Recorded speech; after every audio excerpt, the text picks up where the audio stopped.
Welcome to the second installment of the new EconSecurity Talks webinar entitled Situationer of China's Belt and Road Initiative in Southeast Asia. This event is co-organized by the Foundation for the National Interest and Friedrich Ebert Stiftung Philippines in partnership with FACTS and Amador Research Services. So before we start the program, I would like to remind everyone of some house rules. Kindly mute your accounts to avoid disruptions. Should you have any questions at any point during the symposium, please feel free to type it in the chat box. Today's webinar explores the role of economic security and foreign policy. Under the current state of our globalized economy, it is crucial to understand how the Philippines can secure its economy and trade amidst developing issues such as the ongoing COVID-19 pandemic, geopolitical tension, climate change, and more. While the first EconSecurity Talks discuss the economic security pillar of the Philippines' foreign policy and its linkages with the economic development approaches of the government, this webinar will examine the gains of the Belt and Road Initiative of China, particularly in the Philippines and Southeast Asia, and its negative implications of the PRI infrastructure projects to the recipient countries. To start, may I call on Dr. Vincent Huzel, Resident Representative of Friedrich Ebert Stiftung Philippines, to deliver the opening remarks. Dr. Huzel, the virtual floor is yours. Thank you, Abigail. Magadang umaga, good morning, and welcome to our second round of the Economy Security Talk, which we carry out, as you already heard, as a joint project of the Foundation for National Interests, the Amador Research Services, FACTS Asia, and the Friedrich Ebert Stiftung Philippines. My name is Vincent Huzel, and I would like to welcome you all on behalf of all our cooperation partners. In our series, we want to discuss strategies for economic security. And you have already heard at our last talk, we dealt with the topic of economic security as a pillar of foreign policy. In this context, we have already spoken about geopolitical dependencies as a result of globalization. Today, we want to focus on a special project, the Situationer of Chinese Belt and Road Initiative in Southeast Asia. A much quoted or a much used quote from the great philosopher Immanuel Kant from his writing Perpetual Peace is, "The spirit of trade cannot coexist with war, and sooner or later this spirit dominates every people." Against that background of Russia's illegal war in Ukraine and the massive dependency of Europe and especially Germany on energy supplies, this quote is put to the test. The Belt and Road Initiative is the most extensive infrastructure development strategy in the globalized world to date and is at the heart of Chinese foreign and trade policy. It's very exciting who you talk to about the project and how it is evaluated. As FES, we had a number of publications on the subject that are available online and shed light on very different perspectives from different countries all over Asia. I will share them later in the chat, all the links, then you can click there. Earlier this year, we had a global conference of the BWI, the Builders and Woodworkers Union here in Manila. It was very interesting to hear how workers from all over the world discussed the topic. On the one hand, the chances such as work, job opportunities, modernization, renewal of infrastructure were heard. On the other hand, the risks such as political dependencies, violation of international labor standards, sovereign debts, infrastructure sellout, and unemployment were mentioned. The Chinese BRI is a global project that affects not only Southeast Asia, but Europe and Africa as well. In the Philippines, the Build, Build, Build project is part of it. However, the great advancements and developments with high opportunity costs. In the Philippines, we see how the government's program on Build, Build, Build has shaped and also reshaped not only infrastructure, but also development and politics in the country. Build, Build, Build can potentially affect many communities, ancestral lands, and also ecosystems in the country.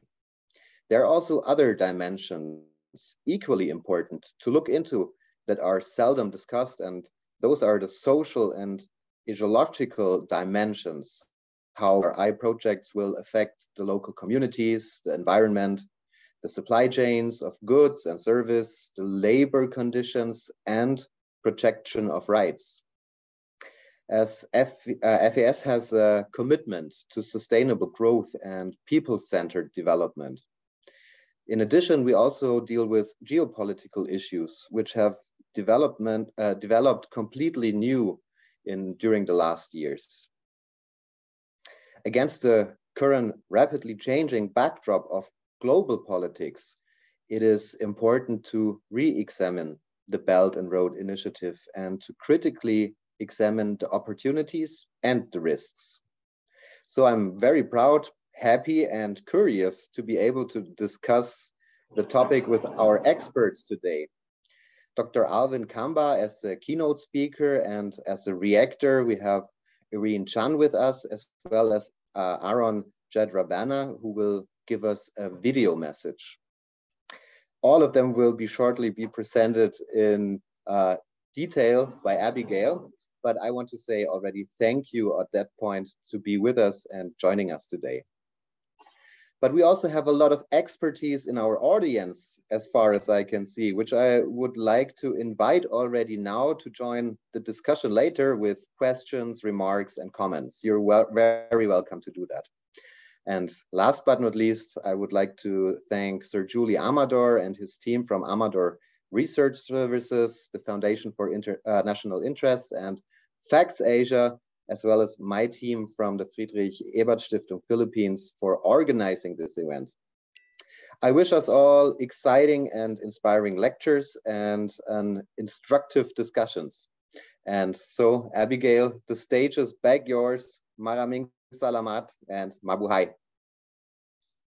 Thank you very much, Dr. Hutzel. Now, allow me to introduce our keynote speaker. So, Dr. Camba is an assistant professor at the Josef Korbel School of International Studies at the University of Denver.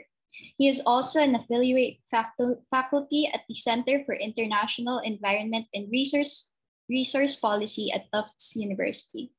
In addition, he is a non-resident fellow at the Strat-based Alberto del Rosario Institute in the Philippines and the Paramadina Public Policy Institute in Indonesia. He was previously a fellow at the Global Development Policy Center at Boston University and the Middle East Institute at the National University of Singapore. He specializes in the following: political economy, development, political sociology, extractive politics, China, Southeast Asia. He studies the political economy of development, examining how countries in the global south pursue development in the context of China's rights. Using mixed method approaches and focusing on maritime Southeast Asia, he looks at various themes, particularly inter-elite competition, institutional change, social conflicts, ecological ramifications, and growth strategies across host country sectors. His research projects explore three interrelated themes: illicit capital, maritime disputes and capital inflows, and the cement-steel infrastructure interface. He received his PhD in sociology from the Johns Hopkins University, his master's degree in sociology from the University of Birmingham, and his bachelor's degree in economy and society from University College London. Without further ado, let us all welcome Dr. Camba. Sir, you have the floor. Okay, well, thank you for that introduction. Thank you to the Foundation for national interest for inviting me, and to the German Foundation that for the life of me I cannot pronounce how it's said, so I apologize for that, and to the multiple different partners who have sponsored this. So my name is Alvin Camba. I'm an assistant professor at the Josef Korbel School of International Studies.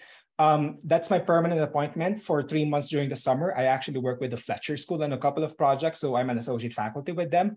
And I've been studying China and Southeast Asia for, I would say, since I started my PhD in 2015. I've done around 4 years of fieldwork across 3 countries, the Malaysia, Philippines, and Indonesia. I've done around 250 interviews with political elites in the 3 countries alongside Chinese policy elites from the China Import-Export Bank, from the Ministry of Commerce, from the Ministry of Foreign Affairs, and many other Chinese companies. And this presentation is going to draw from multiple publications I've done, and as well as my assessments about the topic about the Belt and Road Initiative in Southeast Asia. So the title of the talk is The Belt and Road After a Decade, an assessment in the Philippines and Southeast Asia.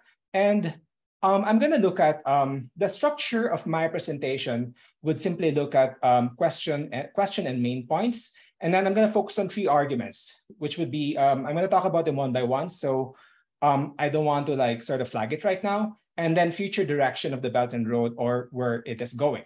So the question of my presentation is, to what extent has the Belt and Road Initiative made progress in Southeast Asia in the last 10 years? So officially, it started in 2013. There were discussions that the Belt and Road Initiative should be launched as early as 2011 and 2012. If you look at the text of the Belt and Road, a lot of them actually drew from early interactions of China with African countries, particularly the Forum of Africa-China Relations, or FONAP, something like that. I forgot what it's called. But the Belt and Road has been around for 10 years. And I make 3 arguments with regard to Southeast Asia. Number 1, for Southeast Asian states, Chinese policy banks have become the financier of first resort of the revealed priorities of national elites. Number 2, the Belt and Road Initiative has created uneven progress across sectors and countries. And number 3, the development impact and the political impact of Belt and Road projects vary across countries. It's difficult to generalize the impact because it really varies across countries, and that depends on multiple factors that we can't really put down, or it's really hard to sort of nuance it. So officially speaking, if you look at Chinese policy documents, from white papers to interpretations by Western think tanks, such as the Council for Foreign Relations, they're going to say the Belt and Road actually has like 5 pillars: policy coordination, facility connectivity, people-to-people exchanges, financial integration, and unimpeded trade. Nonetheless, if you look at scholarly research on the Belt and Road, people who have done actual fieldwork in China and people who have studied Chinese documents in the past 10 years, the Belt and Road actually is an autocratic-driven and constantly evolving initiative that is unevenly interpreted by tens of thousands of officials. What do I mean by this? What I mean is, in as much as Chinese officials and Chinese companies try to represent what the Belt and Road is, and I'm not saying it's not an infrastructure initiative. It is an infrastructure initiative, but it is also a lot of other things that are not necessarily tied to infrastructure.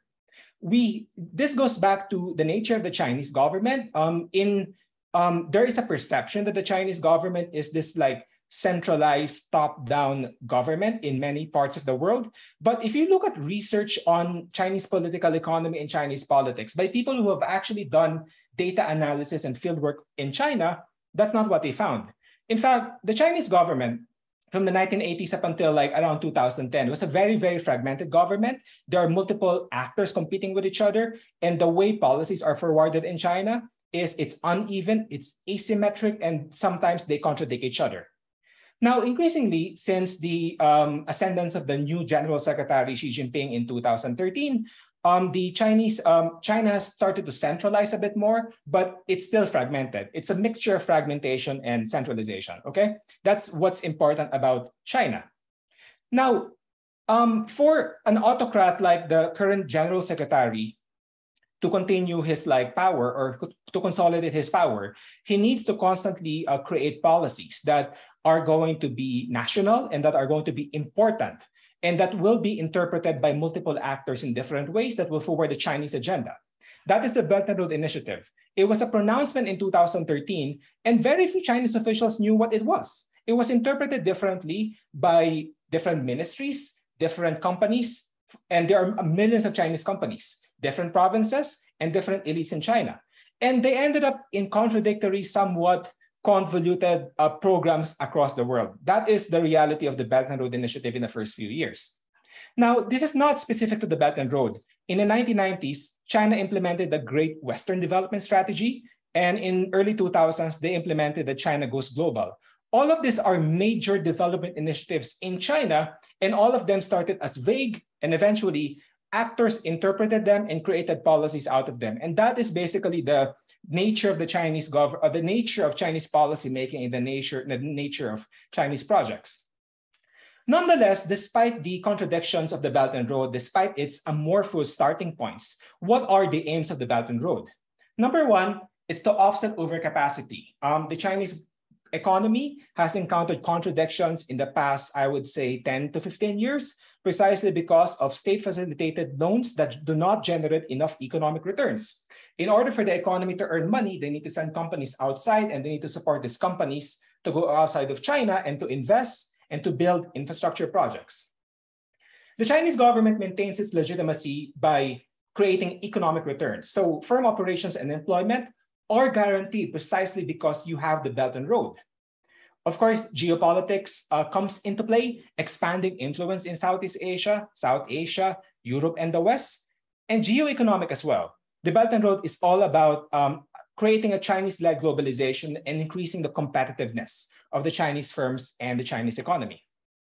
Now, I apologize. I'm an academic. I'm a professor, and I have to cite the literature. But I'm just going to go about it quickly. What does the academic and scholarly and policy literature tell us? Now, generally speaking, the Belt and Road is divided into 5 literatures. There is the political economy of the Belt and Road, the domestic sources of the Belt and Road Initiative, the competition amongst Chinese ministries, the lack of agreement amongst Chinese firms. There is a literature on the modalities, the question of how China lends. Does China lend similarly or differently from other institutions? There's a question of the impact of the Belt and Road. Most economists would agree that the Belt and Road Initiative actually creates positive economic impact across the world in terms of GDP growth, in terms of employment. But economists will also tell you that it has created unsustainable development strategies because it has created environmental outcomes that are bad for countries. Some people focus on geopolitics. It has expanded China's influence. Some other academics argue that it has allowed countries to hedge between China and Southeast Asia. And in a literature which I've contributed a lot to is the idea that Belt and Road initiatives are mediated by host country actors or host country contexts. The Belt and Road Initiative is not an imposition. Belt and Road projects are not impositions by the Chinese governments. They are mediated and forwarded by local politicians, by host country elites as well. Now, Southeast Asia, this is a figure that I created. This combines 2 data sets. Southeast Asia is an interesting case to study the Belt and Road Initiative because there are different types of economies in Southeast Asia. You have high-income economies such as Thailand, or high middle-income economies such as Thailand and Singapore and Malaysia. Then you have low middle-income economies such as Indonesia, the Philippines, and like Vietnam. Then you have low-income economies such as Laos, Cambodia, and Myanmar. We have to understand it's really difficult to get data on sort of Chinese projects. Data sets contradict each other. So this data set comes from the Ministry of Commerce from China. And if you take a look at the Philippines in this data set, it is super low. And the reason for that is there is a problem with the Chinese data set. The Chinese data set treats Hong Kong as a foreign country, even though politically we know that Hong Kong is, in terms of sovereignty, it's sort of part of China in some way or form. And a lot of Chinese foreign direct investments that are driven by the Belt and Road, they go to Hong Kong first before they go somewhere else. So this data set underrepresents the amount of money in Southeast Asia and the Philippines, I would say.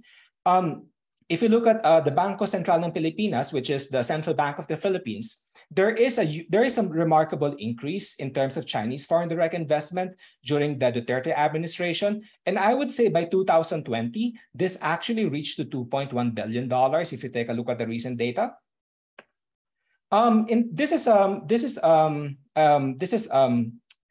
This is a figure I got from one of my publications where we compare the number of Belt and Road projects, the number of projects before Belt and Road and before after the Belt and Road. This comprises the number of foreign direct investment projects. And as you can see, there is a percentage increase in some countries, particularly Malaysia and Myanmar and Indonesia, and the Philippines as well to some degree, but not really a lot. And this is a data set I created using Security Exchange Commission data in the Philippines. I would say this is probably the most accurate data set if we're trying to understand Chinese foreign direct investment in the Philippines, because the Security Exchange data in the Philippines, it's a shareholder data, and it lists the nationality of the investor. So this is the Chinese data, and it massively underestimates Chinese money in the Philippines because Chinese money is complicated. It goes to Hong Kong first before it goes somewhere. If Hong Kong is treated as a foreign country, then you're not really going to detect Chinese money. Next slide, please. BSP data actually tells us that Chinese money has increased in the Philippines. It's around $2 billion right now in the 2020 data before the pandemic. Next slide, please. This is just like number of FDI projects before and after the Belt and Road. It has definitely increased. Next slide, please. And this is what's important here is that I would say this is probably the most accurate data we have on Chinese firms in the Philippines because it uses SEC data. And if you look at SEC data, you can look at the shareholders of the company and the nationality of the shareholder. So here, my research assistants and we accumulated the number of number of companies from the United States, PRC, Japan, Singapore, and Taiwan. And then we've sort of found that there's a massive increase of companies with Chinese investors in the Philippines as of the end of the Aquino administration. Next slide, please. Now, my first argument is that the Belt and Road has become the financier of first resort of the revealed priorities of national elites. So across the world and in Southeast Asia, China has been the financier of first resort for big-ticket infrastructure and foreign investment projects. Belt and Road illustrates the willingness to fund the revealed priorities of national elites. It has the scale and speed unmatched by traditional multilateral and bilateral lenders due to the absence of typical safeguards. Belt and Road projects become a resource for national elites to increase their political power. So, for example, in Kenya, they created a large railway that only took 3 years to finish. It was a $4 billion railway, and they started it in 2014 and they finished it in 2017. That is unmatched. I'm sorry, it's my dog. That is the unmatched speed of like the Belt and Road Initiative. Next slide, please.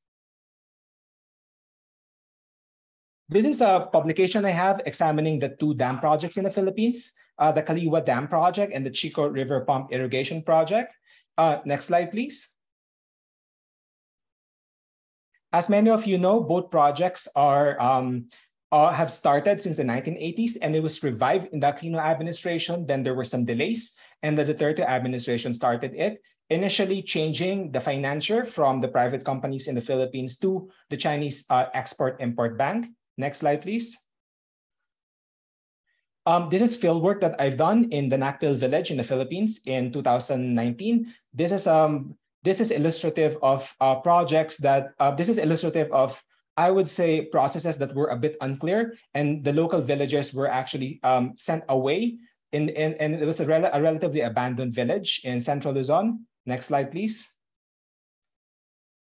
And the point of so before I go to Malaysia, both the Kaliwa Dam and the Chico River Pump Irrigation Project, as I've argued, they were projects that were designed to increase the political power of the government because they were specifically designed to target and reward local elites, particularly the Philippine military and the Cagayan landlords. The Kaliwa Dam was important in extending the capacity of the military to station particular outposts because of the dam. And the Chico River Pump Irrigation Project was important because it subsidized, it transferred water from the Kalinga areas in the Cordilleras to northeastern Luzon for people in the Cagayan region. And that's an example of how the priorities of local elites are prioritized in the Belt and Road Initiative, because the Chinese exercise non-interference. What the leader wants, what the host country leader wants, is often followed because they prioritize creating good relationships and they prioritize building the projects. So even if the projects can have negative externalities,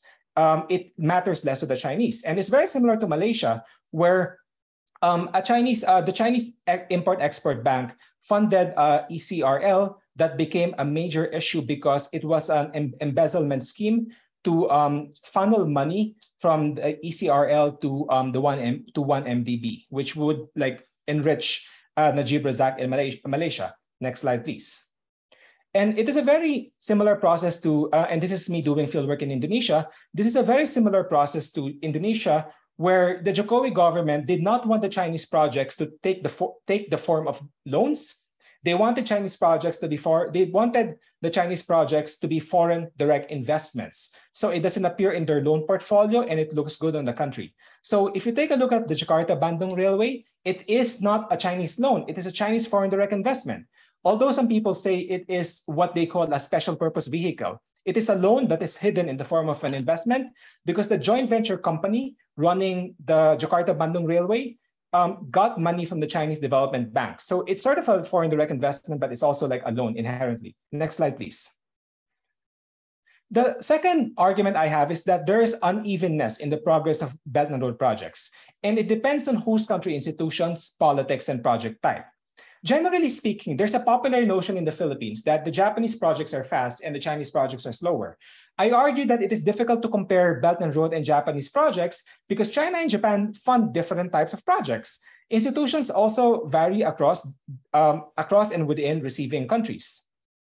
Generally speaking, the Chinese fund riskier projects, and if they're riskier projects, there are more project issues that come along them. The Japanese, I would say, follow very tried and tested procedures. So a lot of the projects are more or less above board. So it's really difficult to compare it, as people often done in the media. They say the Japanese are faster. And I'm like, if you look at the data of the Chinese across the world, they are super fast, precisely because they don't care so much about social implications and environmental implications. For them, they leave it up to the local elites. The progress of Belt and Road projects depend on institutional capacity, politics, local elites. National politics shape projects. Next slide, please.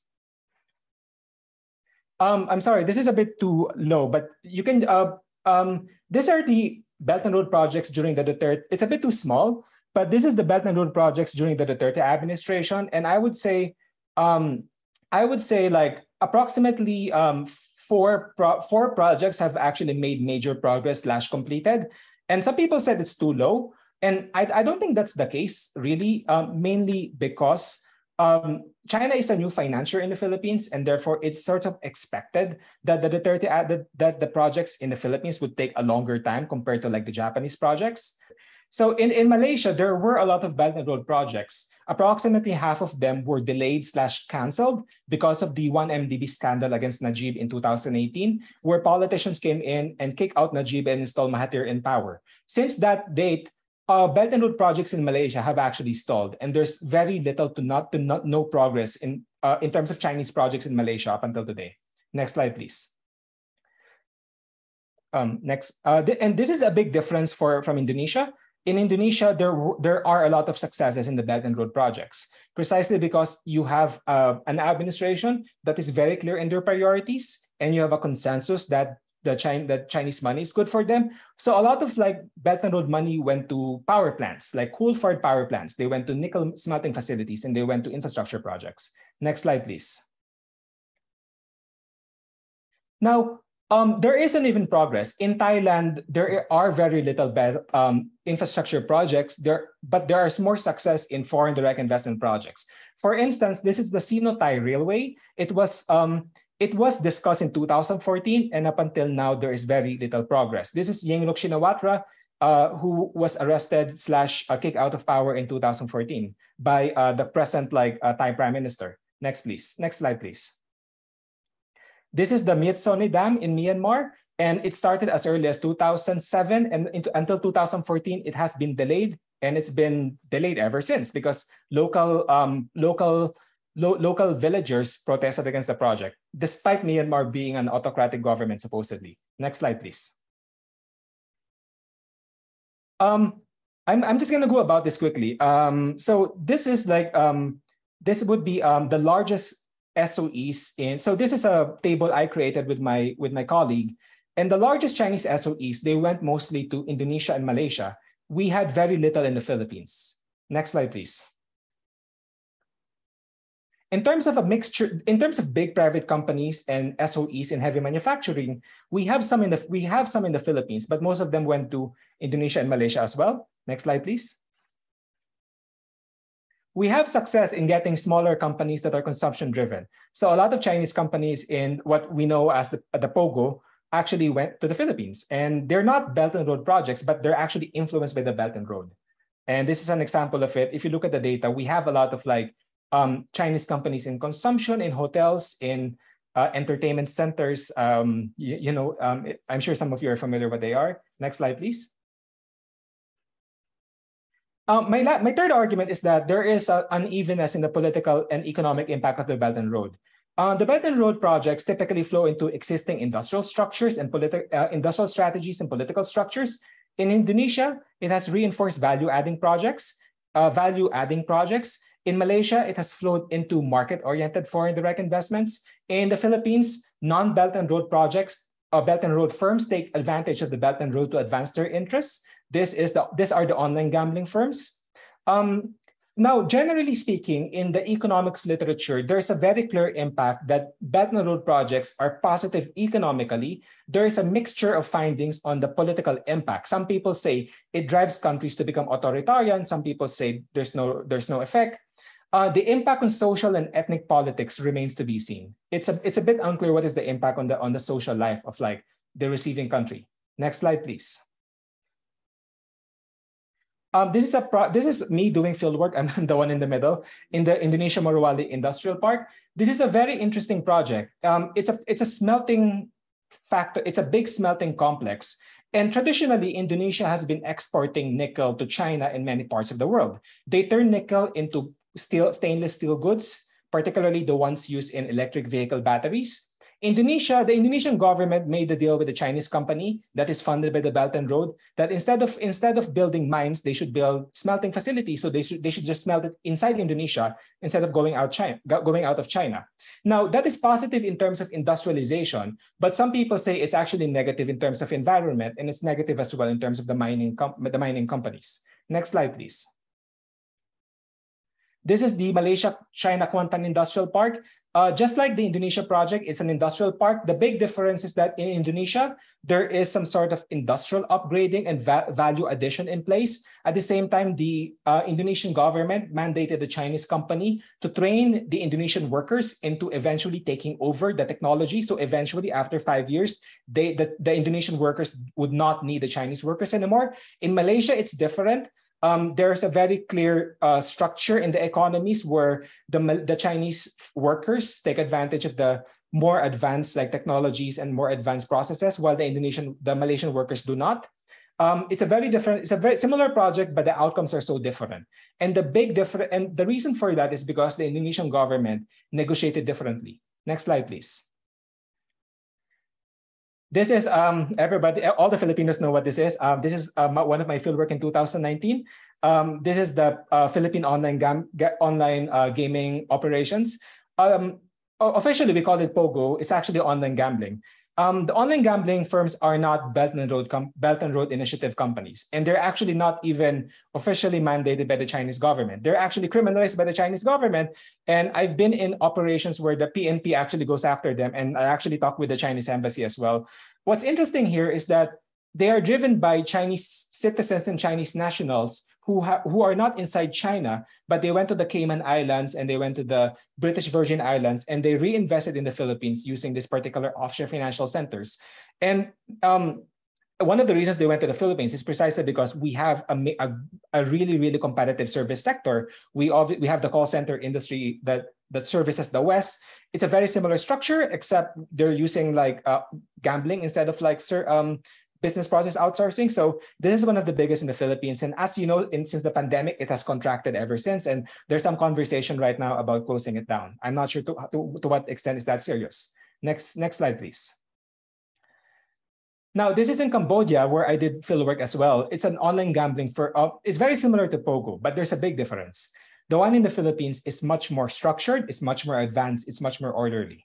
Now, people famously say that, oh, in the Philippines, you have kidnapping and you have like crime. That's true. But the ones in Cambodia are way worse. Like literally, it was a lawless city to some degree, say Hanokville. You did not have that in the Philippines. In the Philippine online gambling was much more orderly and much more structured. And you had the Philippine Pogo employing local Filipinos. I think around 17,000 in 2019. Next slide, please. And finally, I'm going to talk about my research on nickel mining. There is a lot of like Chinese companies in Indonesia and the Philippines in nickel mining. In Indonesia, they're big nickel companies. In the Philippines, they're smaller, and they're not officially part of the Belt and Road. And I would say that they're a major part of the economy in Tawi-Tawi and Mindanao, where I've done fieldwork as well in 2019. Next slide, please.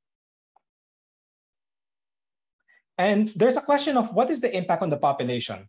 Some people I've interviewed in the Kalinga areas in Cagayan said that the problem with the Belt and Road Initiative was it prioritized the majority population, like the people in Luzon, the lowlanders, at the expense of the indigenous groups. So this is an example of an impact on the ethnic populations of the Philippines. Next slide, please. This is the final part, and I'm gonna summarize and I'm gonna end soon. I would say that if we think about the future directions of the Belt and Road Initiative, there are 4 points. Number one, China's economic gravity will continue in Southeast Asia, regardless of the Belt and Road. We need China. We need China for infrastructure. We need them for manufacturing. We have a lot of businesses that have a lot of Chinese investments. Number two, politically, there might be pushback against China in some countries. So, for instance, this happened in 2007 against the ZTE in North Rail in the Philippines. This also happened in Malaysia with Najib in 2018 and 2019. This also happened in Indonesia to some degree against Jokowi in 2019, although that wasn't really successful. Number three, there's also a question on the South China Sea, the United States and Taiwan. Now, I'm not a security person. I don't study the South China Sea, but I would say it definitely makes Southeast Asia special, because if you study the Belt and Road in other parts of the world, like Africa or Latin America, you don't have the security issues in the same degree as Southeast Asia. And finally, there is a question, has the Belt and Road Initiative changed the views of Southeast Asians on China? And if you take a look at the next slide please. We don't really have good data on what is the perspective of normal Filipinos on China or Southeast Asia. I'm sorry, on China or the Belt and Road. This is a publication by ICEAS in Singapore, where they study the perspective of experts on China. And sometimes people use it as evidence for the perception of particular populations in China. And I would say this is not really evidence for the perception of the population. This is evidence of what experts think of China's impact in their countries, but we don't really have any good survey on sort of like what Southeast Asians think of China. Even SWSS needs to be improved in many ways. It's a good survey, but it can be improved in many ways as well. Next slide, please. Something I've written, I'm predicting that Marcos will push the Philippines closer to China, although he made statements that, oh, we're actually going to work with the United States. And I think that's predictable. After all, no Philippine president can disengage with the United States, but I would say the political priorities of Marcos align well with China. Next slide, please. In Thailand, there's an issue with the prime minister. There's elite conflict right now with some junta members and some members of the Supreme Court going against him. Next slide, please. In Indonesia, Jokowi is going to finish his term, and Prabowo is possibly going to be the next president. And I'm just making a point that politics matters. It's not just structures. What happens in the country, the elections matter a lot. Next slide, please. And in Malaysia, up until now, there has been no major Belt and Road project since Najib has been kicked out in 2018. There have been 3 Malaysian prime ministers since Najib, and we still don't have an idea of like where Belt and Road projects are going. They're still unclear. Next slide, please. This is the perception of the West towards China since 2002 to 2022, and particular countries in East Asia. The perception on China has been negative to a large degree. There's a shift of unfavorable. We don't have the same data in Southeast Asia, and I think we definitely need to have a more comparative, more rigorous survey. Next slide, please. And finally, this is the final slide. The Chinese government has announced what they call the Global Development Initiative. Supposedly, it will take over from the Belt and Road. But if you take a look at the Chinese documents in Chinese and the white papers that came out on the GDI, there's a big difference between the Belt and Road and the GDI. The GDI is focusing on development assistance, people-to-people exchanges, grants, knowledge production, while the Belt and Road focuses on construction, on companies, and the economic development. So in the next, I would say in the next 5 to 10 years, we need to look at whether or not the Belt and Road is going to continue in the GDI. Next slide, please. And finally, I'm going to conclude with some recommendations on how do we deal with the Belt and Road as Southeast Asians, as a Filipino. Number one, increase transparency and conversations about and around Chinese financing and projects.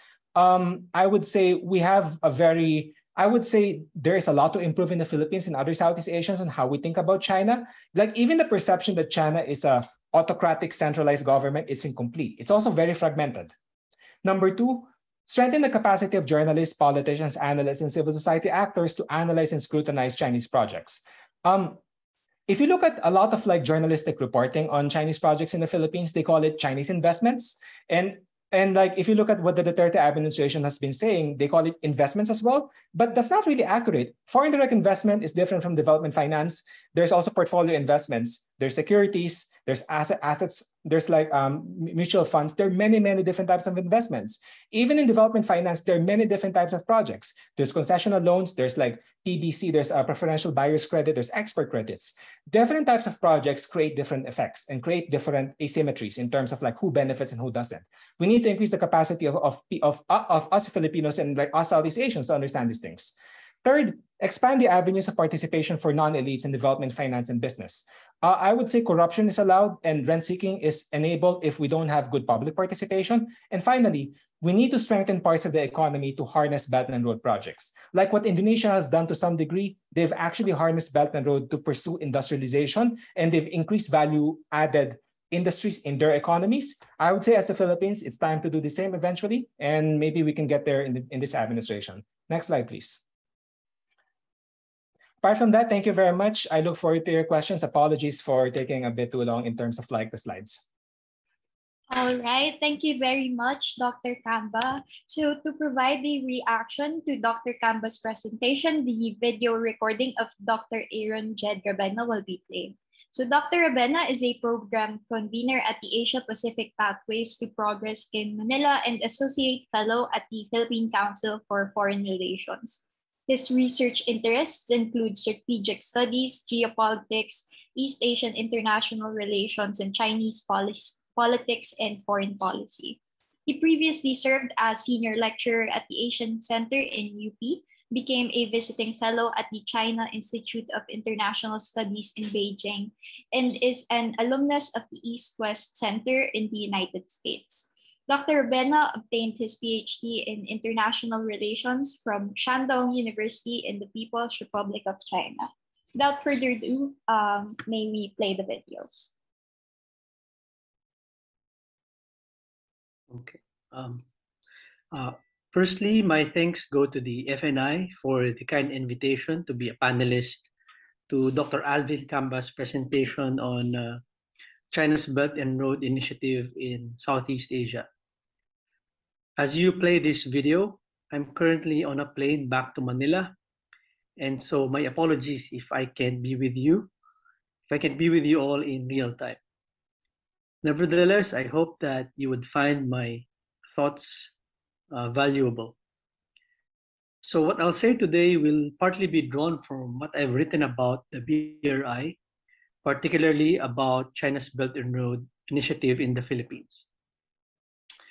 A lot has been said about the BRI, and when we hear about the BRI, the first thing that comes to mind are physical infrastructure projects like ports and airports. As a consequence, the other aspects of the BRI, which are already making progress, have become underappreciated. For instance, there is hardly any literature in the Philippines about the financial integration aspect of the Belt and Road Initiative. And there's also a lack of appreciation of the issuance of panda bonds and the creation of the peso yuan spot market, which have been classified by the Chinese as part of the Belt and Road Initiative. To be clear about what projects and efforts really fall under the BRI, I've always said that there needs to be an understanding about its definition and determination about its scope based on actual Chinese policy documents and sources. For one, we can look at the Belt and Road portal, and this is the official webpage of the Belt and Road Initiative. And there's also the annual Belt and Road Big Data Report.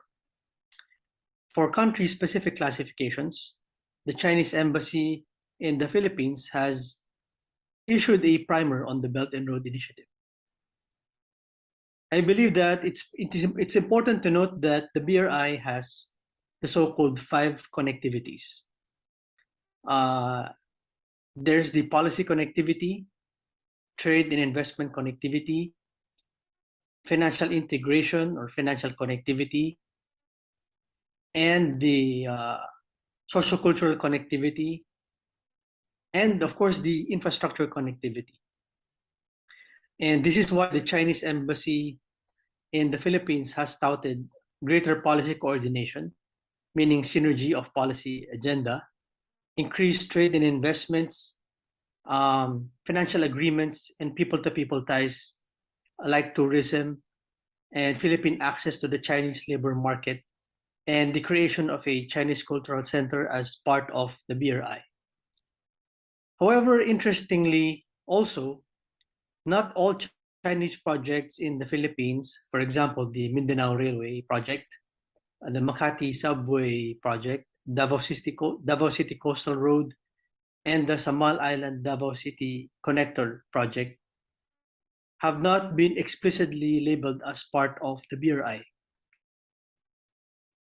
And this situation is similar to the Chinese government recognizing increased investments as part of the BRI initiative, but without recognizing all projects or operations supported by Chinese private investment.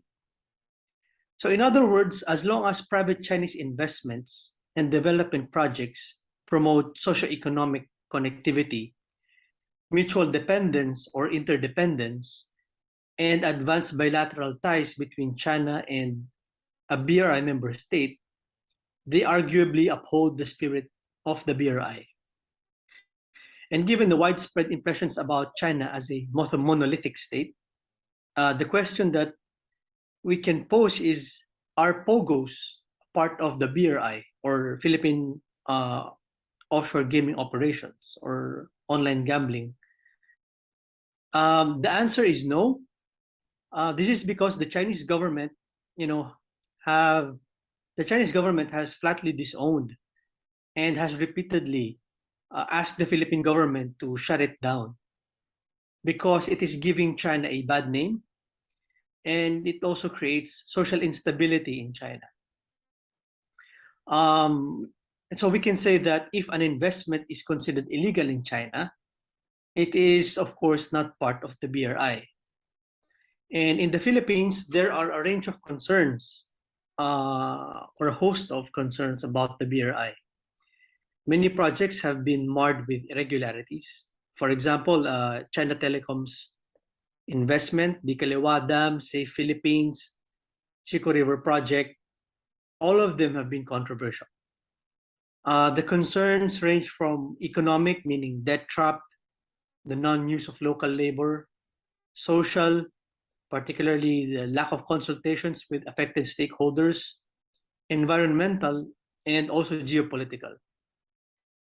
Other Chinese projects that have not been classified as BRI include the Sangli Airport project and the Chinese investment in the National Grid Corporation of the Philippines.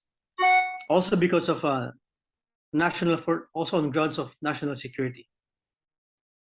What this means is that of the BRI's 5 connectivities, foreign investment, Chinese investment in infrastructure most often takes the political hit in the Philippines. There are constraining factors that impact the progress of China's BRI projects in the Philippines. First is the path-dependent mentality about unsuccessful Chinese projects, but particularly during the time of then President Arroyo, the NBN-ZTE project, and the North Rail project. Second, developments in the South China Sea continue to cast a shadow over the bilateral relations. Third, there is the extensive international narrative on the BRI as a geopolitical or hegemonic tool and a debt trap diplomacy tool, which exacerbates domestic Philippine political sensitivity towards China as an economic partner. In addition to these, there are other things that make China look bad in the Philippines. For example, China is seen as a source of illegal drugs. There is the case of misbehaving Chinese nationals or tourists. There is this continued persistent notion about Chinese goods as of low quality, or the so-called Shanzhai goods. And of course, we know that many still believe that COVID-19 pandemic, many people see China as the exporter of the COVID-19 pandemic. And more recently, as I said, the POGOs, or online gambling. These factors are very crucial because even a very popular president, like President Duterte, the Chinese BRI projects still encountered strong political opposition and faced numerous challenges. Presently, President Bongbong Marcos has said that he will carry on the Duterte administration's Build program. This means that economically, the BRI will continue to be, especially its non-physical infrastructure dimensions, will continue to be relevant and have a niche in the Philippines' development agenda. And against this backdrop, I make the following policy prescriptions. First, as Chinese projects continue to be subject to controversy in the Philippines, both the Philippines and China can leverage the Green Silk Road and the Clean Silk Road initiatives. And this is so that the public would know that the BRI projects are sustainable and are free of corruption. China can mitigate these political risks or inherent political risks by ensuring that the process of undertaking the projects were transparent every step of the way, and that Chinese companies are of good standing. And also that projects have been studied, evaluated, or monitored, meaning feasibilities have been conducted, environmental impact assessment have been done together with independent firms or agencies, and that quality materials have been used. Equally important for Chinese projects to have more local appeal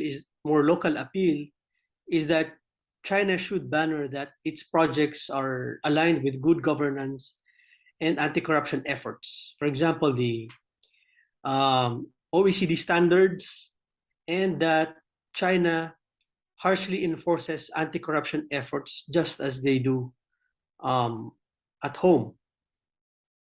Second, it's important to make use of local labor, expertise, and materials.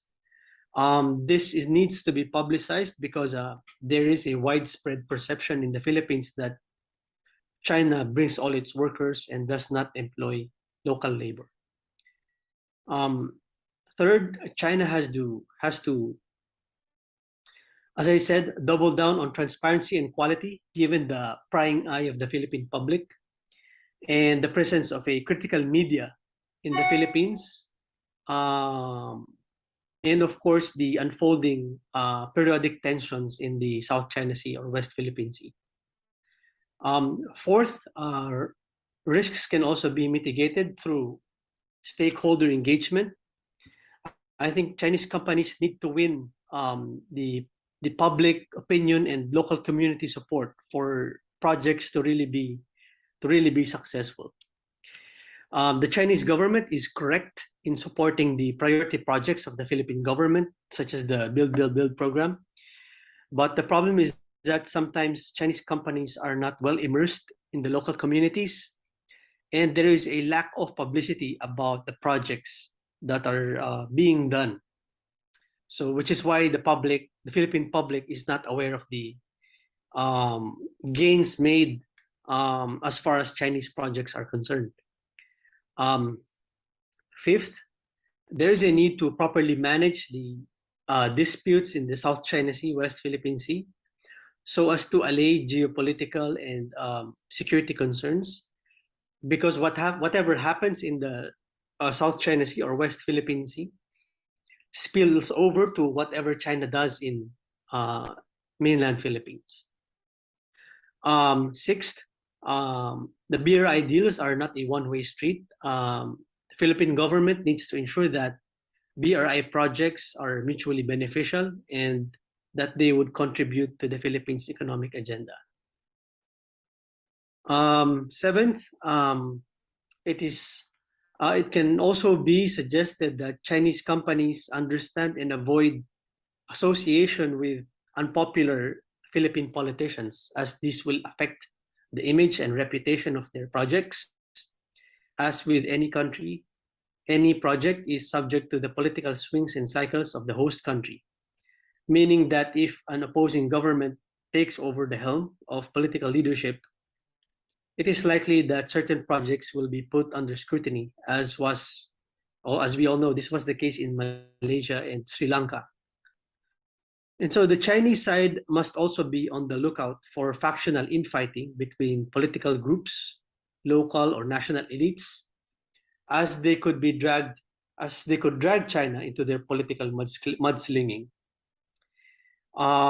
Significantly, China cannot afford to lose face on quality, because if any project fails because of standards, that would affirm widely held views in the Philippines that China-made goods are cheap and substandard.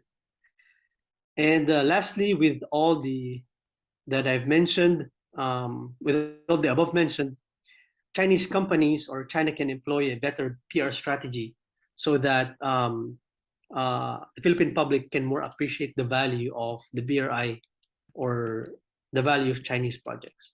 And so I will end my remarks here, and thank you all for the opportunity and for listening. Thank you very much. Now we would like to hear Ms. Irene Chan. Ms. Chan works as an independent researcher. She was formerly an Associate Research Fellow with the China program in the S. Rahatnam School of International Studies. She received her Bachelor of Arts in History from the Nanyang Technological University's National Institute of Education and her Master of Science in Asian Studies from RSIS. She has written commentaries for the Straits Times and RSIS. She has also written book chapters and journal articles on the new Chinese leadership and China's South China Sea policy and China's Xinjiang policy and China's Belt and Road Initiative. Ma'am, the virtual floor is yours. Oh, thank you very much. Thank you to the hosts for your very, very kind invitation, and to the current host for your very nice introduction of me. Okay. Actually, Aaron and Alvin have both mentioned a lot about the BRI, and I only have two broad points to add to it. I agree in general with most of their observations. I would like to add on the following points. In my opinion, I think the BRI has fared relatively well. for China over the past 9 years, particularly in the areas of policy coordination. The BRI actually led to the effective creation of China-led multilateral institutions. You have perhaps in Europe, you have 16+1. You have in Southeast Asia, you have a host of things with for example, the Lanchang Mekong Cooperation and stuff like that. So this also led to the creation of new norms that are beneficial to Chinese economic development and major power status. So as pointed out, the infrastructure connectivity part is, the projects, although they are, although you can't say that everything is moving on very well because of the pandemic, but it really got a lot of regional countries interest in wanting to join the Belt and Road Initiative. The third area which I think is extremely successful is the social cultural connectivity.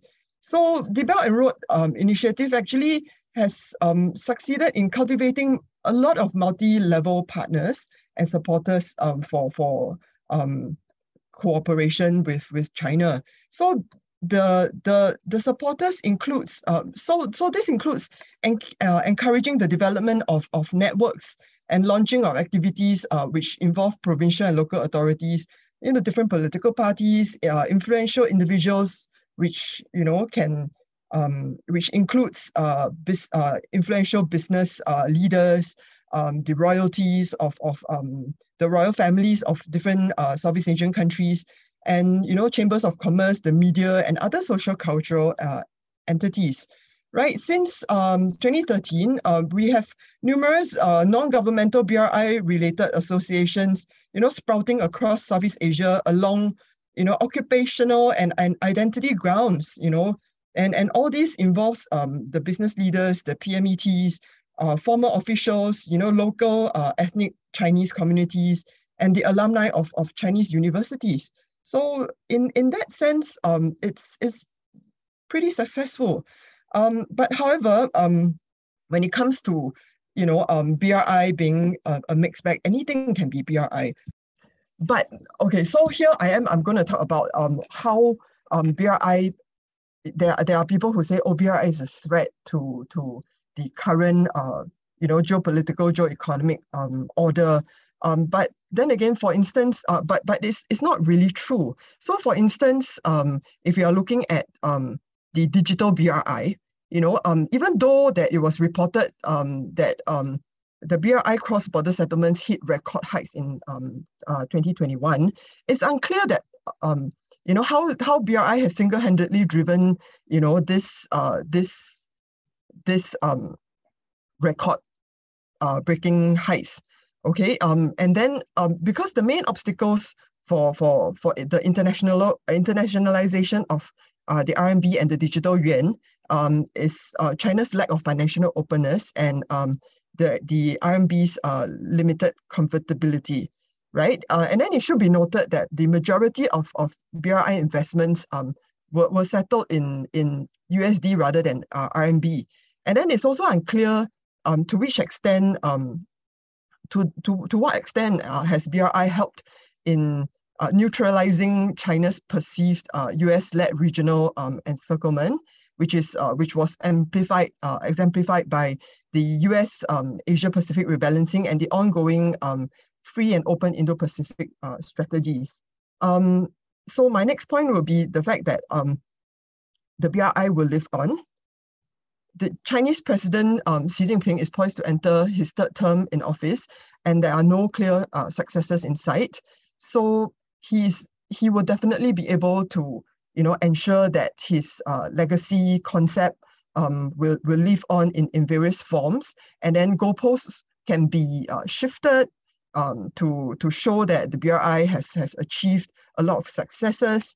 And then with Beijing exhibiting a growing inclination to using military coercion and political intimidation to safeguard what it perceives as its sovereign interests in the Taiwan Straits, in the South China Sea, and on other fronts, the BRI and other tools of cooperation and persuasion will become increasingly important, at least, not at least to offset the adverse effects of China's coercive actions. And then one thing I would like to point out is that Southeast Asia's importance to China will continue to grow. And then as a rapidly developing region, Southeast Asian countries will continue to be drawn to Chinese investments to varying degree, depending on their domestic political situation. I'm not an expert on Philippines and Philippine-China relations, so I won't comment on what should the new administration do to deal with the BRI in his new term in office.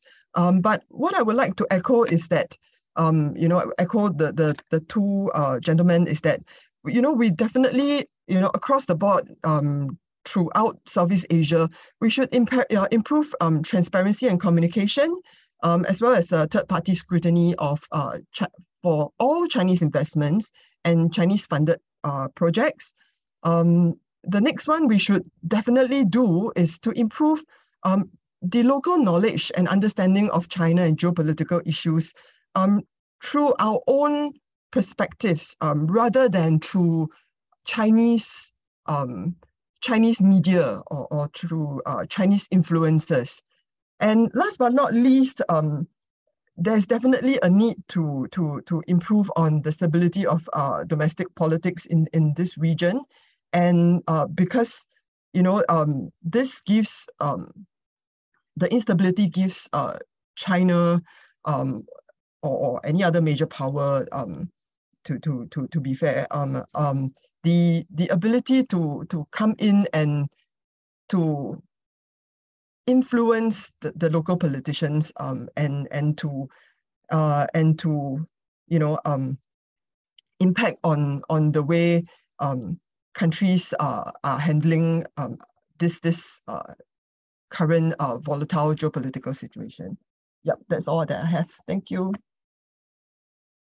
Thank you very much, Ms. Irene. So now we will proceed to the open forum. So at this point, I would like to invite the audience to submit their questions through the chat box or use the raise hand function in order to be called. All right, so I think to begin, maybe we could check the questions that were sent through the registration link.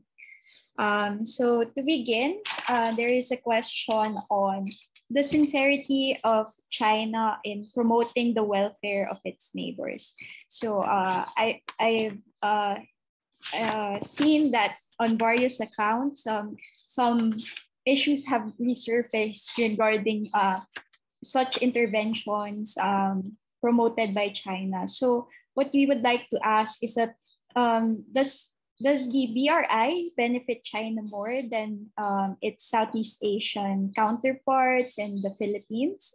And do the benefits outweigh economic and financial trade-offs? So Dr. Camba and Ms. Irene would appreciate to hear your thoughts. Sure. Do you want to go first, Irene? No, I just finished, so you can go ahead.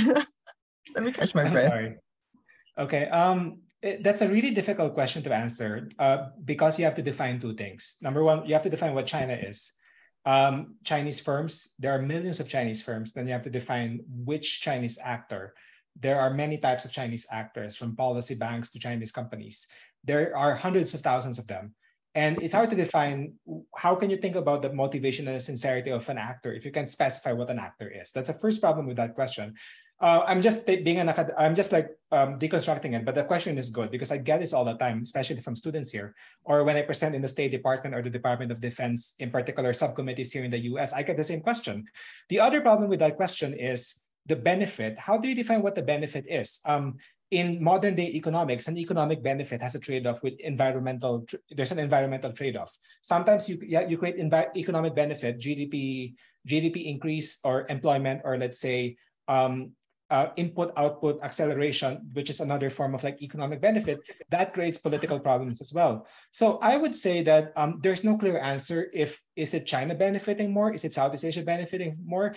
It varies per case, per country, per government, per project, per region. Even in the Philippines, we have very good Chinese projects during the Arroyo administration, very uncontroversial ones that were finished.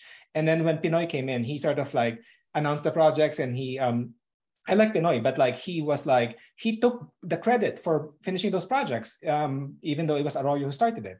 But it's very popular in the Philippine context that all Chinese projects are bad, which is not the case. I would say a good amount of them are bad, but some of them are going to be good.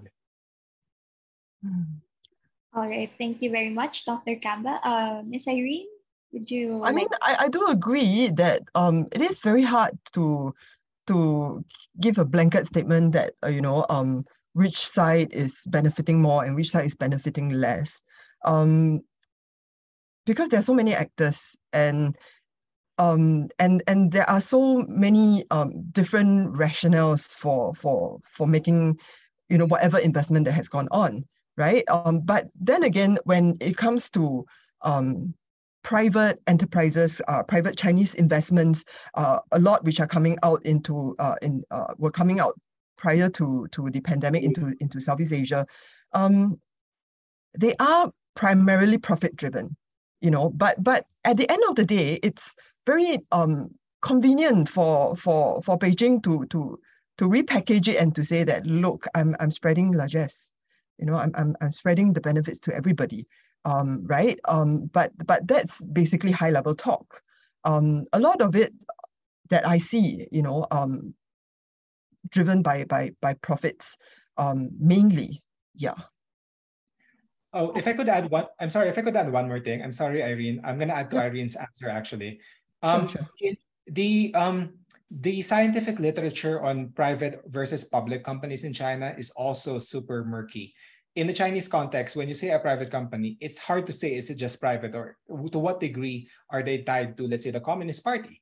There's a system where when particular party members retire, they get to be placed in the board members of private companies.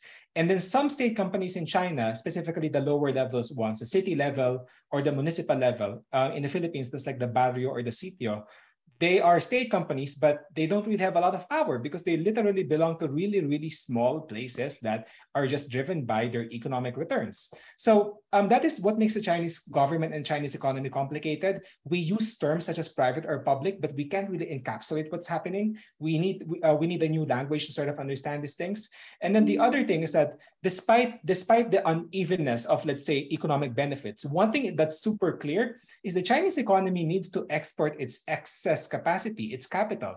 They really need to send it out from construction firms to companies to inputs and outputs to workers.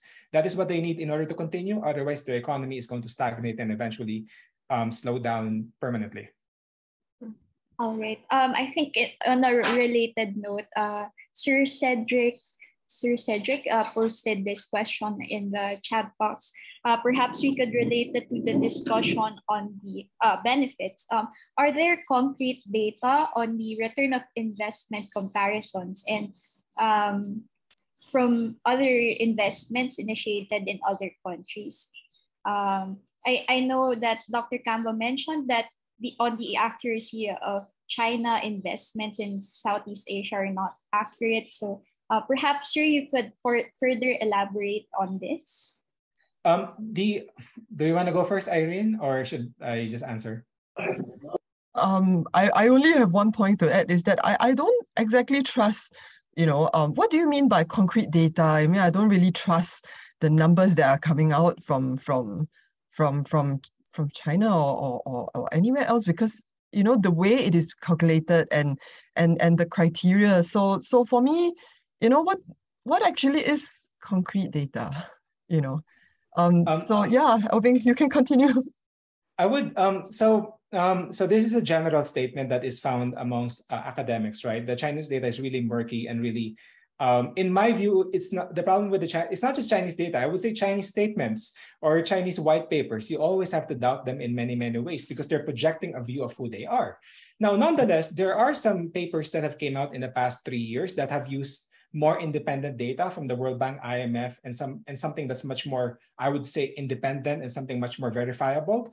There's a 2021 paper by Malil et al. Malil is a social scientist in A-Data. They are the people who have published How China Lends. And they really came up with a very sophisticated econometrics analysis that Chinese FDI and for development finance generally generate 1.5% contribution to economic growth across African countries. Now, I don't want to get into the fact that, I don't want to say it's perfect. Any academic paper is imperfect. But if we're going to contest what they say, we can't just resort to the fact that, oh, they do numbers, it's not true. We have to create our own statistical analysis and our own data analysis in order to contest it. I would say there's a consensus that the Chinese money creates economic growth, but I would say that's a very low bar. If you're a foreign, any economy that gets money will create economic growth. This is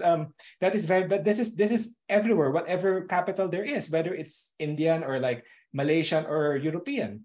Chinese money will create economic growth because they just put a lot of money there. But that does not mean it's benefit. There are political effects and environmental effects and ethnic effects that are very, very much negative in the host country context. Right. Thank you very much, Dr. Camba and Ms. Irene. So moving forward, there are also questions posted on is the BRI potential debt trap for the Philippines and other Southeast Asian countries for that matter. So, do you want to go first, Irene, or should I go first? I would caution about using, the scary word of the debt trap, right? As much as the BRI is pushing countries, there are also, the regional countries. There are also regional countries that are pulling China into their own individual projects and stuff like that. So basically, you can't lump everything and say that, look, the BRI is debt trap diplomacy and stuff like that. I mean, there has to be some kind of basic calculation and stuff. So I recall back in 2017, I spoke with the former director for the Sri Lankan port, and he mentioned that they did their calculations, right? But and they thought they could, So one of the questions that I posted in the group chat is like, the recession that they're in now, who could have predicted that, right? So these are the things that I think I would like to caution people when they see the word debt trap, BRI equals debt trap. That's not something that we should, jump straight to the gun. Yeah. So over to you, Alvin. Okay. There is no empirical support for the debt trap analysis. There's no empirical support. Even the Sri Lankan, I have a lot of concerns, and I think there are a lot of negative implications from Chinese development finance and foreign direct investments in other ways, but not the debt trap. Size Carry, which is an institution in Johns Hopkins in DC, did a study on it, and they basically found out that there's only one case out of hundreds of thousands of cases on the debt trap, which is the Sri Lankan case. And even the Sri Lankan case is debatable. The Rhodium Group, which is a market research firm in New York City and London, created a statistical analysis, and they found out there's only one case out of like thousands of cases of Chinese projects. And even the Sri Lankan case is not a good case. If you take a look at their debt portfolio, they only owe like 4 to 5% of their debt to China right now. And the only reason why you had a high interest rate for the Hambantota port in 2015, it was because the project was started by Mahinda Rajapaksa, who was the former prime minister of Sri Lanka between 2006 to 2014. And then He started the project in 2007 because he wanted to make a big splash so for him to get re-elected again. In 2007 was before the financial crisis in 2008, the global financial crisis where the subprime mortgage took place. No development lender in the world, from the World Bank to the Japanese, were lending money in 2007 and 2008, precisely because the market rates were so bad. The Chinese government was willing to do it, but then they placed the interest rates at 6.2%. So that really was the cause of the high interest rate. It was a special condition. By 2011, the Sri Lankan government asked for more money, and the Chinese government interest rate was like back to like 2%, which is like the normal interest rate that they have. So even if you take a look at the case empirically, it actually is not a debt trap. And I would say this is driven by media, driven by hype. There are a lot more concerns about Chinese projects, much more than the debt trap. I think on a related note, Sir Ariel Balones posted in the chat that there is an ongoing Evergrande brink economic collapse in China. I think this is in line of the Chinese property giant whose liabilities exceeded $300 billion, failed to meet the interest payments to its international investors. So in line with this, what is the future for expansion of the BRI to Southeast Asia? Both of you could answer now. Irene? I don't think the Evergrande, the collapse of the company, however big it is, in China would affect the BRI, because the BRI, again, what is the BRI? It's a mixed bag of things. It's basically not more of a concept than an actual concrete blueprint. So I think the likelihood is less, not as high, but of course, you know, the collapse of the construction and property development market in China would definitely affect probably investments coming out, you know, and the way Chinese the Chinese investors want to come out and take loans and to do stuff in this region. Yeah. To add to what Irene said, and I completely agree with her, this goes back to how the Chinese economy works. And it's a very complicated economy, but an important factor of the Chinese economy is they transfer the savings of the population to subsidize their companies in order for their companies to do construction projects, in order for their companies to employ workers and create economic activity. This is called financial repression, which was written by Michael Pettis, who's a Beijing-based economist in 2012 and 2013. And what they usually do is a lot of Chinese companies actually own a lot of money to Chinese banks. But what usually happens is that the banks move the loan deadline instead of the present. They move it 50 years in the future. Now, how are they combating this? That's why they're going out of China. They're trying to create economic returns so that they would be profitable, because they can't be profitable anymore within China. That the Evergrande case is a specific situation where the Chinese bank has refused to extend the loan deadline, and therefore you have this issue of a potential collapse. But people have said, if you look at the Chinese sources, that they are reaching an agreement and they could potentially just extend the loan, which is what happens to most Chinese companies anyway. All right. So as we are nearing the end of the open forum, I would like to just ask at least 3 more questions. So one would be on national security, as that was a question that was mostly requested by our participants in the registration link. So they want to know, how would economic and the social problems affect the security in the region? So I guess in particular, how would for example, the Ukraine-Russian war, the threat of China and Taiwan attacks impact the implementation, further expansion of the BRI to the region?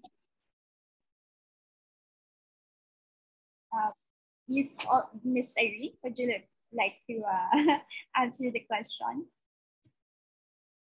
The impact of the Ukraine war, the Ukraine crisis, and on security.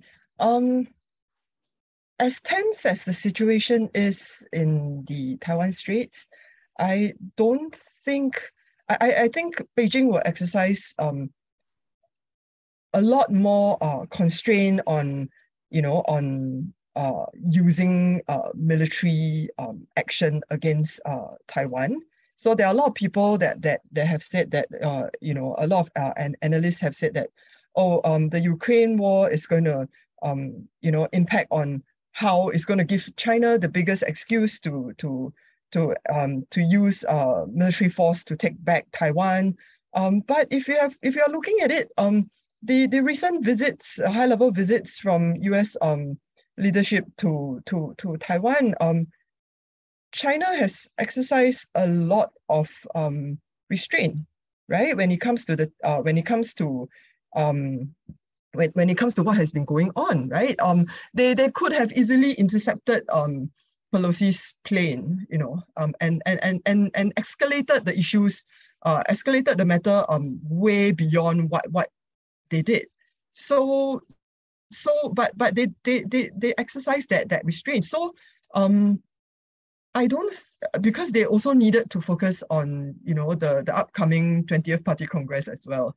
So stability is a big impact. It's a big priority for Beijing, especially for this year. So when it comes to, national security or regional security issues, I think we can be cautiously optimistic, because in order for Xi to have that proper transition into the unprecedented third term, he really needs internal and external stability. So I think when it comes to if you're asking, the question of national security, the Ukraine crisis and stuff like that, I think we should not be overly worried. Of course, the threat of war or the threat of any escalation is always there, but it's not going to be all out, invasion. In my opinion, cautiously optimistic. Yeah. So there is a debate amongst experts here in the United States. So I'm not a Taiwan expert, but there's a debate right now: is China going to attack Taiwan? I think the consensus is it's 2027 because it's the 100 years supposedly of the founding of the Chinese Communist Party. But again, these are speculations. There's no clear data, a lot of reading of statements. I'm going to comment about the Ukraine issue. I think in the Philippine context, and I know this because I read news about how garlic prices and onion prices, sibuyas, it's all going up. And the big issue there is a big issue, of course, is Ukraine is a major food exporter. And the problem with the Philippines, unlike Southeast Asian countries, is we actually have very bad food domestic production. We import a lot of our food from other Southeast Asian countries. As a result, you have food nationalism taking place where countries in Southeast Asia are limiting their food exports because of the Ukraine issue. And therefore, us, the Philippines, we're having a problem in terms of maintaining the prices because it's becoming harder and harder to import more food. And that, of course, affects security in terms of domestic security and people having access to basic goods. Okay. The second question that we would like to pose before we end is, this was directed originally to Dr. Rabena, but I think Dr. Camba would be better to answer this as it concerns the Philippines. So how does China backing out of Duterte's Build project affect the perception in Southeast Asia? What does it say about the Chinese investment and commitment? And can the Philippines really rely on BRI? I'm sorry, what was the first part of the question? How does China what? How does China's backing out of Duterte's Build project affect the perception of BRI in Southeast Asia? Wait, by backing out, you mean that the Belt and Road lost momentum and they've stopped backing the Build? Is that it? I think it's related to when the Chinese pulled out from the Build project that was supposed to be implemented. So I think the question being posted to Dr. Rabena surrounds if does it change the reliability, the perception of reliability on China? I mean, they back out of the 3 railway projects, right? The Minda Rail, the BSRP, the South Hall, and then the North one. I actually researched this, and I have a publication in 2018 when I did fieldwork in these places, or 2019 actually. And then the main issue there was like a lot of local Philippine government units were unable to do the prerequisite like procedures like land acquisition and sort of like clearing out particular areas. And it became really expensive for the companies to move forward. I think the 3 projects are not indicative of the Belt and Road. I think if you look at the Kaliwa Dam, it's still continuing. And right now, the Marcos government is seeing possible like projects to move forward with China. I think structurally speaking, China will always need to export its capacity, it's like firms, it's cement, it's steel, and the Philippines, we will need infrastructure, and therefore it will continue. And I don't think those 3 projects would matter so much in terms of the future of the Belt and Road in the Philippines. So as a final question, this is on moving forward. So in light of the COVID pandemic and the recent pro-investment policy of the Philippine government, so what are some of the preparations that the government can do to ensure the public safety and security of people in terms of economic and political metrics within the context of Asian and Philippine environmental settings? Is that for me? Can I answer it? Yes, sir, both of you could answer. I need to catch my breath. Okay. Perhaps we could ask Miss Irene to go first. Okay, I'm muted. Okay, again, what preparations can the government or any government, not just the Philippine government, do, right? I mean, I don't think it's just the Philippine government that is like pro-investment. I think there are many Southeast Asian countries right now that are very, very, that have always been very pro-investment. I just think that as we mentioned earlier, all 3 of us, mentioned much earlier, it would be, to increase transparency, increase the communication of the projects, to allow for third-party scrutiny of basically what is going on, and to have timely assessments, of all the projects that's been going, that are ongoing. So that's one. And number 2 is the fact that you really, really need to educate the general public about, through your own national perspectives about what Chinese investments are and what your own country's interests and your priorities are. So that, they will not be easily influenced into thinking otherwise by foreign influences and covert influence operations and lobbies, So for me, it's not just for the Philippine government, it's also for governments in this region. Yeah.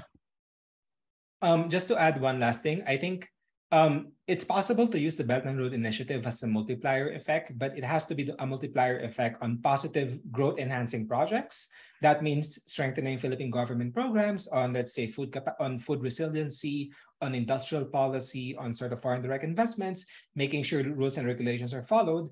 I feel like if we have a much more positive economic strategy domestically, not even thinking about China, then the Belt and Road projects will come in and they will be more positive than the way they are now. All right. Thank you very much, Dr. Camba and Ms. Irene, for sharing your insights with us. Unfortunately, that is all the time that we have for today's session.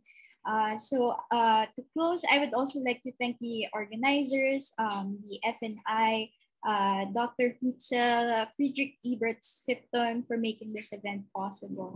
So as we value your feedback, kindly take some time to accomplish the evaluation form. The link can be found in the chat box. And with that, again, thank you so much for your fruitful participation, and we hope to see you in future events.